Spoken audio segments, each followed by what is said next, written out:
How to fix. It looks like you've turned off permissions required for this feature. Error on X, formerly Twitter. Hey everyone! In this quick tutorial, I'm going to show you exactly how to fix the "it looks like you've turned off permissions required for this feature" error on X, formerly known as Twitter.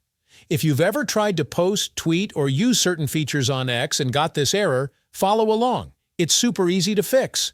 When the error message appears, tap on Go to App Info. From the X App Info page, tap on App Permissions. Here you'll see all the permissions X can use, like camera, microphone, storage, location, and more. If any of these are turned off, that's why you're seeing the error. Simply turn on all the permissions X needs. Don't worry, this keeps the app working properly and ensures you can post, tweet, and use every feature without issues. After enabling the permissions, close the X app completely and reopen it.